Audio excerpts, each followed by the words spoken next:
Hello, my name is Pete, and I am just going to compare two shotguns made by Remington that um, have a number of similarities and a lot of differences.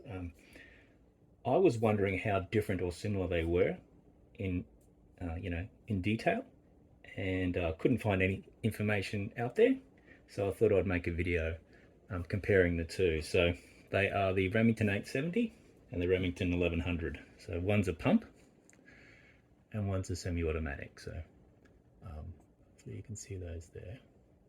Now these are kind of unusual ones. This is a competition, and this one's a Wingmaster, but it looks like it's been nickel plated. But I'm not sure. The person I bought it off claimed that it might have been stainless steel, but it's very hard to find anything about that online anyway. So, but it's an unusual one regardless. So, um, so I was wondering, you know, I'm having a hard time finding this part here, right?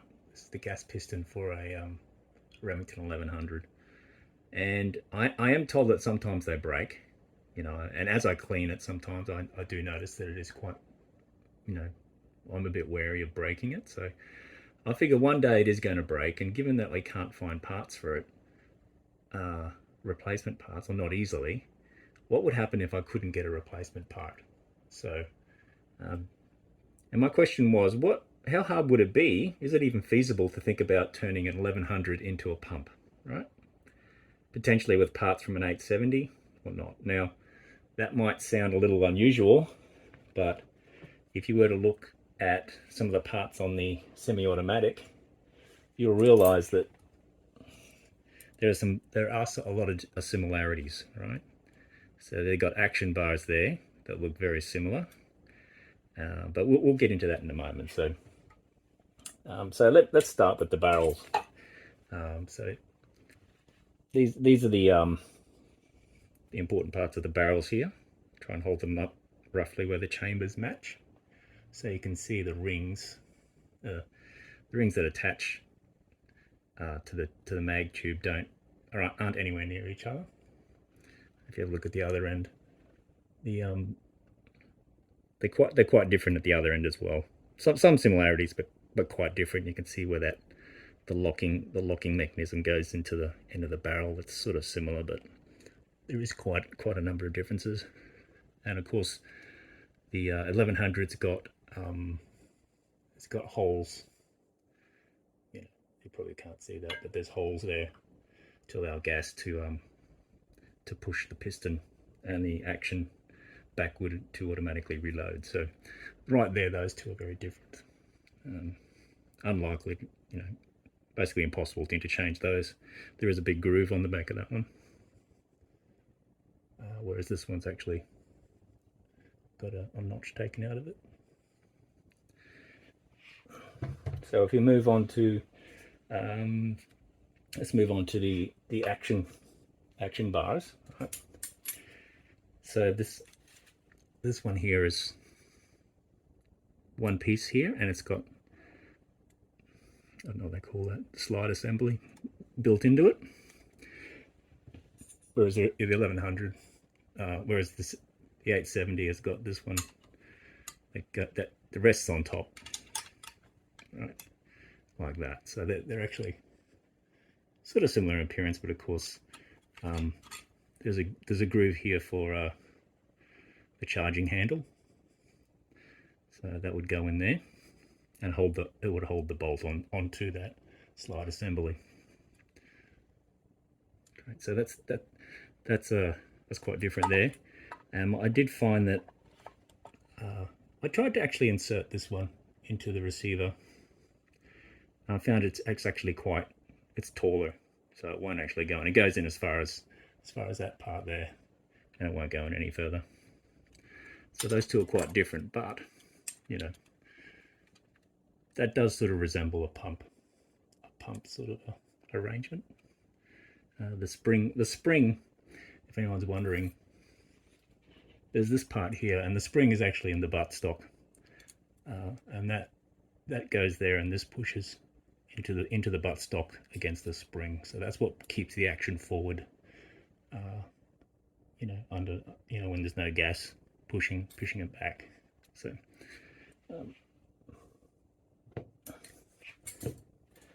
cool. So let's have a look. Let's have a look at the bolts. So let's try and get this the right way around. Yeah. Okay. So there's the 1100 with the charging handle slot that would go in the side there. So they are kind of similar in appearance, but there are enough differences about them. There wouldn't be too many interchangeable parts on those.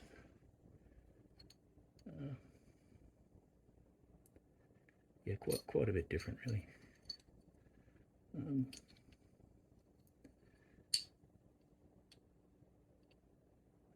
Because I couldn't get the action bars into the receiver of the 1100, there wasn't much point in trying to put this in either. I couldn't even get to that sort of comparison. But both have that similar mechanism in there, and they're probably a similar geometry. Not exact, actually. Now that I look at it, it's not exact geometry anyway, so there's no way you could swap barrels in. I understand the extractors are, well, one looks thicker than the other there. Anyway, moving right along. Let's have a look at the trigger groups. One does fit inside the other one, into the other receiver, but so maybe this part here that holds the whole thing is interchangeable.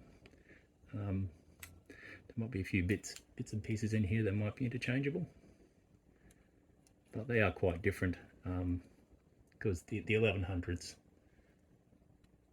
the action gets held backward, rearward with this part here, and that's got to get this action release button causes the I think it's that part there, that will cause the action to slide forward, and then you can activate the lifter to load into the mag tube. So they're quite a bit different underneath, but or towards the front, but there would be some interchangeable parts there.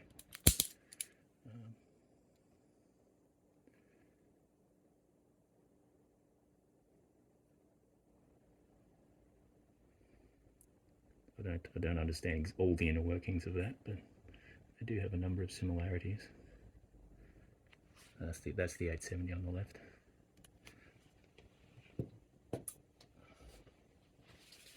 Cool. So let's try and have a closer look at these receivers. So this is the 870. Trying to get a bit of light in there. It's not the best lighting for this, but you can sort of see that there's a it's like this don't know what you described that, but that is where the barrel, this barrel groove, marries up with that portion there. Maybe if I just try and stick it in the end, you get an idea.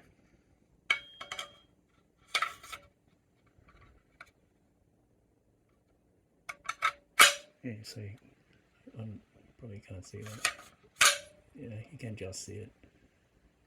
So that's quite different to the 1100. There's the ejector spring just here. Someone told me that that's one of the weak points on an 870. I only have his word to go on. If we compare that to the inside of the 1100, now these bolts, the stocks are somewhat interchangeable, I understand, also depending on the age of the model, but the hole for an 1100, the buttstock bolt, the hole that it is in needs to be bigger, because there's also a spring in there as well, whereas the 870 doesn't need to be as big. So if you've got the the bolt available, the stock from an 1100 should pretty well go on to an 870, is my understanding. And that's something I'm actually going to try later on. Maybe I'll make another video about that. Internally, you can see that there is more, the metal at the top there doesn't go forward as far, you know, because the barrel is also bigger. So you can sort of see that that end there is much more pronounced, and it's actually got the ejector built into the barrel instead of the receiver. And if we just drop that in there like that, let's see where that fits together. But of course there's a there's like a knob in here. That's where that groove on the barrel, you know, meets up with.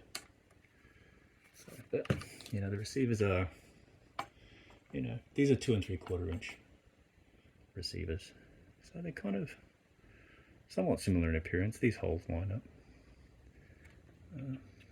You know, clean face on the other side. What else did I want to try? So, one thing I did observe that I want to illustrate for you. If I go ahead, I'll leave this out. I'll leave this part out, so the spring is not actually going to be playing a factor. I'll just put part of it together. Make sure I got the right one. That's it. Just drop that on there. Great. So now if I just pop that on there, just bear with me for a second.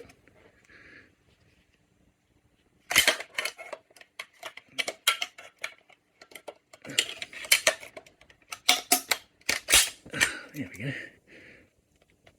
Let me just push that down. It's a little bit tight, which I understand is a good thing.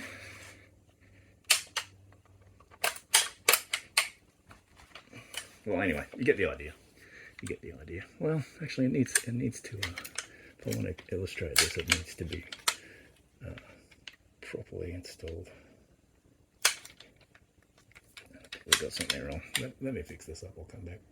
Okay, so we're back. That was a bit fiddly than I thought it was. It seemed easy when I practiced it. So what we're going to do is we're going to have a look at this from the perspective of being a pump. So have a look at this bit here that slides forward. If you could somehow leave this part out, so it's not spring loaded, and you could somehow get an attachment up here. What would that be like? Would that be close to a pump, right? And I think it is. I think it is somewhat similar, right? So you can see it's starting. It is starting to lock, right? But it doesn't. It doesn't fully. There's a bit more play here. A bit more play here. So there's a bit of play between this part here. So not only would this part here be forward, but this action bars also need to be well forward for this to be fully locked up. And that's what the roll of the spring does. It makes sure those action bars are well and truly forward. I think I've got this in the wrong spot, but it's not such a big deal right now. But yeah, that's, if you were wondering about exploring the idea of what would this be like as a pump, it's actually a little more complicated than even an optimist might think. So anyway, just in case anyone else was curious about it, hopefully this answers the questions. And so cut a long story short, if you can't get a hold of these and they break, you've basically got a parts gun. That's my understanding. So cool. That's it. Thanks for the ride. Thanks for coming along.